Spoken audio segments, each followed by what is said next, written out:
चीज़ जानना चाहेंगे, that is since मैं भी तो बहुत दिन मेरीन से touch out of touch, that is फिर अभी मेरीन में क्या क्या चीज़ इलीगल, कौन कौन सा चीज़? देखिए रिसेंटली जो साइट्स का गाइडलाइन आया है जो कि एक्चुअली इंटरनेशनल पेट ट्रेड को कंट्रोल करता है for the safety and conservation of the animals, तो उसमें रिसेंटली ऐड हुआ है एनिमल्स।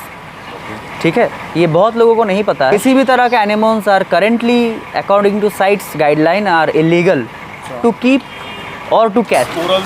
सारे तरह का कोरल्स इलीगल है लगभग, क्योंकि साइट्स ने सब स्पीशीज़ का नेम मेंशन नहीं किया है, ज़्यादा से ज़्यादा जेनस का नेम मेंशन किया है। तो उस जेनस के अंडर पे बहुत सारे स्पीशीज़ वैरायटीज़ होते हैं, तो क्योंकि कोई स्पेसिफिक डायरेक्शन नहीं है तो हमें ये सोच के चलना चाहिए कि सब कुछ बैंड है। Dead rocks I suppose is not band, जैसा भी मैं सुना हूँ। इसमें भी बहुत कंट्रोवर्सी है। लाइव रॉक, देखिए लाइव और डेड में फ़र्क कुछ नहीं है। एक फ़र्क है कि एक आप ओशन से डायरेक्टली उठा के टैंक में डाल रहे हो, एक है कि आप वही रॉक शायद किसी जगह पे सुखा दिए थे सनलाइट में, वो आप टैंक में डाल रहे हो।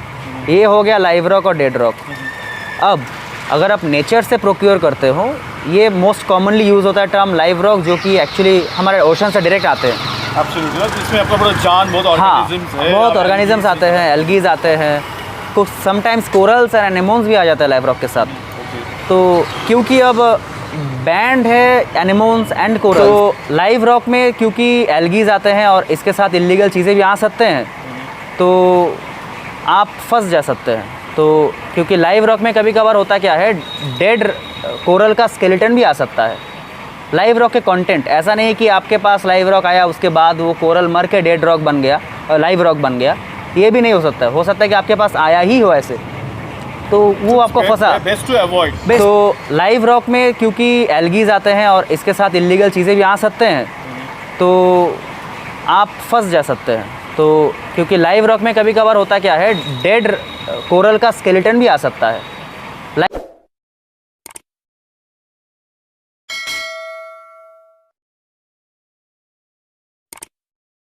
क्योंकि अब मार्केट में पूरा अवेलेबिलिटी है इम्पोर्टेड रॉक्स का, जो कि almost as efficient as live rock, जैसे कि एक्वा फॉरेस्ट का है, TLF का रॉक्स है, और भी रीफ फ्लावर्स का रॉक्स है, आर्ट रीफ का रॉक्स है, USA से इंपोर्ट होते आ रहे हैं। और भी हमारे कुछ नेटिव ब्रांड्स हैं, इंडियन ब्रांड्स भी है, जो कि अब रॉक्स प्रोड्यूस कर रहे हैं अपने आप। तो मुझे लगता है कि हॉबीस्ट को उस तरफ फोकस करना चाहिए टू अवॉइड द हैरेसमेंट। ये आर्टिफिशियल सब रॉक्स, ये आर्टिफिशियल है, but they are efficient, they are very porous, because जो ब्रांडेड रॉक्स है they are very much available and they are very much experimentally proven that they are porous and they have high efficiency to maintain. This artificial rocks is a very good supplement of these live rocks. देखिए मेरे मन में यही एक सवाल आ रहा था कि that is, अगर मानिए आप अगर टैंक में लाइव रॉक भी नहीं रखो, लाइव रॉक तो छोड़ दीजिए, डेड रॉक भी आप नहीं रखो एंड ऑल दैट, तो फिर एक मरीन टैंक फिर बनता कैसा है? What's the difference between a fresh water? दिखने में तो लगेगा फ्रेश वाटर और मरीन टैंक जैसा ऑलमोस्ट एक ही है, फिश को छोड़ के। तो मतलब क्या हुआ? तो you have to have something जिसमें वो नेचुरल व्यू आए, एलिमेंट दिखे, एक मरीन का एक ओवरऑल सेटअप वो दिखे। एक मरीन टैंक होने के लिए ताकि फिशेस थ्राइव करे, एटलीस्ट फिशेस, उसका सैलिनिटी कितना चाहिए?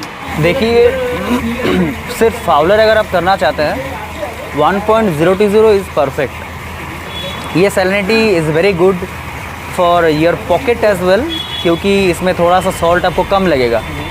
क्योंकि 1.020 सैलिनिटीज़ में आपको कोरल नहीं सरवाइव कर सकता है, उसके लिए आपको हायर सैलिनिटी मेंटेन करना पड़ता है, around 1.025। That is pH, without proper pH जो कि इन अराउंड 8.5 से 9 शायद 8 के आसपास रख सकते हैं। तो वो क्या सिर्फ वो सॉल्ट घुलने से ही हो जाता है ना, कि अलॉन्ग विद अदर कुछ भी, आई थिंक रॉक्स, देखिए सबस्ट्रेट, आर्गोनाइट, फाउलर अगर आपके पास है तो पीएच को लेके ज़्यादा चिंता करने का कोई ज़रूरत नहीं है, क्योंकि आप किसी भी ब्रांडेड सॉल्ट अगर ख़रीदते हैं उसमें जो पीएच लेवल मेंटेन दिया हुआ है गिवन, उसी के आसपास में लगभग मेंटेन हो जाता है पीएच। लेकिन अगर आप रीफ टैंक करते हैं तब पीएच को लेके आपको अलग से फोकस करना होता है, क्योंकि कोरल्स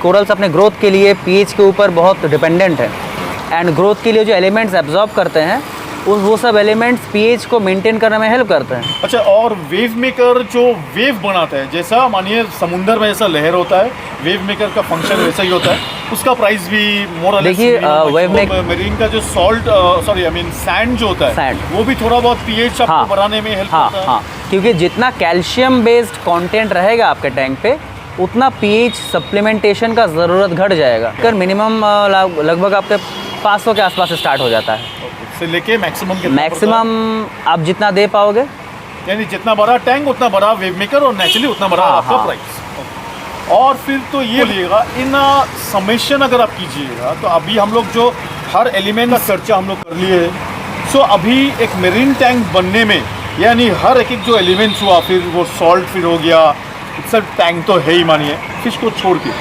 फिर शायद रॉक्स अगर हो गया, फिर आपका लाइट हो गया, वेव मेकर हो गया, एंड इफ अगर सम्प अगर देना चाहो विच इज़ नॉट मैंडेटरी, तो आपका एक मिनिमम एक खर्चा पकड़ लीजिए 3 फुट का एक अगर टैंक हो, तो एकदम मिनिमम से मिनिमम प्राइस में आप एक हॉबिस्ट को जो आपके पास अगर आना चाहते हैं तो उनको आप एक मेरीन टैंक कितना प्राइस में आप दे सकते हैं। तो मुझे लगता है एक 3 के लिए टैंक के लिए एटलीस्ट 50 के रखना चाहिए इन बजट। 50,000 50,000 तो यानी एक बहुत टिकाऊ टैंक जिसका प्रॉपर स्टेबिलिटी 100% रहेगा।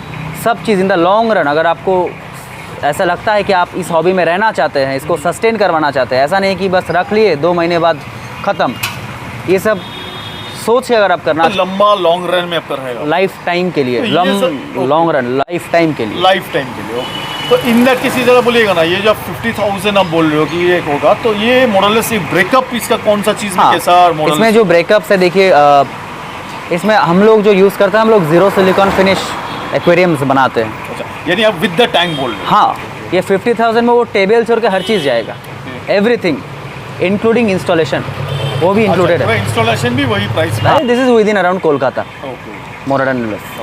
तो अब बात है कि एडिशनल मतलब हमारे कंटेंट 0 सिलिकॉन फिनिश का टैंक आ जाएगा। कितना फिर प्राइस? 3-1.5 का, और आपका सम्प मिला के लगभग कितना होगा, 6,000। ओके, ठीक है। और आपका आ गया हो सम्प का प्लम्बिंग आ गया, प्लम्बिंग के लिए लगभग अराउंड 1000 के आसपास आ जाएगा। उसके बाद सैंड्स एंड रॉक्स, अब ये वेरिएबल ऑप्शंस आ गए। हम जो आपको प्राइस बोले वो है डेड रॉक के साथ, जो कि इजीली अवेलेबल है। अगर आप लाइव रॉक चाहते हैं उसमें प्राइस थोड़ा वेरी कर जाता है। तो डेड रॉक भी तो मेरे ख्याल से 3 फुट का शायद देखा जाएगा, मॉडल 15-20 किलो लग 20 kgs तो मिनिमम का रिक्वायरमेंट। और डेड रॉक का प्राइस क्या होता है? अराउंड 200 पर केजी, अराउंड 200 पर केजी, डिपेंड्स ऑन वॉल्यूम। आप कर लो तो शायद देखा जाएगा 6-7 हज़ार आपका रॉक्स में चला जाएगा। अब सैंड के बारे में आते हैं। सैंड में बहुत सारा वेरिएशंस है। एरागोनाइट का लोकल वैरायटी है, ब्रांडेड वैरायटी है। जैसे कि हम लोग सैंड के लिए एक्वा फॉरेस्ट का सैंड यूज़ करते हैं, वो बहुत सस्टेनेबल है। उसका आपका प्राइस 7 kgs का अप्रॉक्स बैग आता है, उसका प्राइस अराउंड 2200 रुपये होता है, फिर 200। तो आपको 3-1.5 के लिए 2 बैग इज सफिशेंट, तो 4,500 लगभग आ गया। उसके बाद सैंड इज बेटर ना आर्गेनाइट इज बेटर? देखिए, एरागोनाइट का फंक्शन एग्जैक्टली क्या है? Aragonite is a type of sand. Aragonite is a type of sand which is naturally produced by the ocean. ये कैसे तैयारी होता है, जो डेड कोरल्स समुद्र में जो डेड हो जाता है, उसका जो कैल्शियम कार्बोनेट का स्केलेटन होता है, वो लहरों के टकराने से वो टूट जाता है। टूटते टूटते छोटा से छोटा होकर सैंड बन जाता है। That is aragonite sand. So क्योंकि ये कोरल के स्केलेटन से बना हुआ होता है, डेड कोरल्स का, इसमें कैल्शियम का कंटेंट बहुत हाई होता है और इसमें बफरिंग कैपेसिटी है। जो कैल्शियम कार्बोनेट होता है वो बफर जैसा एक्ट करता है, जो कि आपको पीएच मेंटेन और स्टेबल करने में हेल्प करता है। तो एरागोनाइट यूज़ करना बहुत ही इंपॉर्टेंट है मरीन के लिए। सैंड से aragonite is a better, much better obviously. अब aragonite is a type of sand, you can call it as sand as well. The things light wave maker, lights में आपको DIY lights बहुत सारा है, जो कि हम लोग वारंटी के साथ प्रोवाइड करते हैं। उसके लिए 3-1.5 के लिए आपको अराउंड 2,500 के आसपास लाइट में खर्चा हो जाएगा। और उसके बाद वेव मेकर 500 रुपीज़ मैंने बोल ही दिया पहले। और फिल्ट्रेशन मीडिया, इस बात के लिए बहुत ही इम्पोर्टेंट फोकस चाहिए। इसके लिए शायद किसी भी टाइम का वीडियो शॉर्ट ही हो जाएगा, क्योंकि फिल्ट्रेशन होता है पूरा टैंक का हार्ट, बिल्कुल पूरा सिस्टम को रन कराता ही है फिल्ट्रेशन सिस्टम। तो हम लोग इस बजट में मेरीन प्योर का बायो ब्लॉक देते हैं, ठीक है। ये सबसे महंगा है लेकिन ये सबसे बेस्ट है, मतलब इसके ऊपर कोई मीडिया है ही नहीं। और एक चीज हम लोग को बाकी रहेगा, that is the nitrifying bacteria, useful bacteria. हाँ। उसका भी मॉडल से कॉस्ट क्या है? देखिए बैक्टीरिया का अवेलेबिलिटी जो मार्केट के हिसाब से है उसका स्टार्टिंग प्राइस होता है अराउंड 150 रुपये के आसपास से, 150 से 200 रुपये, लेकिन उसका क्वांटिटी डिपेंड करता है आपका साइज़ क्या है। और उसके ऊपर बहुत सारे इंपोर्टेड ब्रांड्स है जो कि रेपुटेड है, वो भी अवेलेबल है। जैसे कि बहुत सारा बैक्टीरिया, जैसे डॉक्टर टिम, ब्राइटवेल एक्वाटिक्स का बैक्टीरियाज है, एक्वाटिक रेमेडीज़ का बैक्टीरियाज है, और आपका एक्वा फॉरेस्ट का है, वो आपको लगभग अराउंड 1500 से 6000 तक जाता है। नाउ कमिंग टू फिशेस, जो है एक टैंक का जान, फिशेस का मिनिमम टू मैक्सिमम प्राइस एक मेरीन का क्या? हमारे प्राइस स्टार्ट होते हैं around somewhere 500 rupees, it may be 450 depending on the fish variety, और may be 550, it will vary. Average price भी क्या होता है? जो कुछ अच्छे जो फिशेस होता है ना हमारे, या तो थोड़ा I would say rare, angels जो होता है, कुछ बटरफ्लाईज जो होता है, सबसे एक्सपेंसिव में एंजल्स आते हैं, उसमें आपको करीब 5,000 एट एन एवरेज। वो उसका रेंज का आता है। उसके ऊपर भी है, उसका 10 टाइम्स भी अवेलेबल है हमारे पास। Like for example? ये लास्ट शिपमेंट में हम जेम टैंक और एक्लिस टैंक रेंज किए थे, और अभी भी आने वाले शिपमेंट में येलो टैंक का भी बात चल रहा है, and these are very much available. ये हो गया टैंक के एक्जॉटिक्स के बारे में।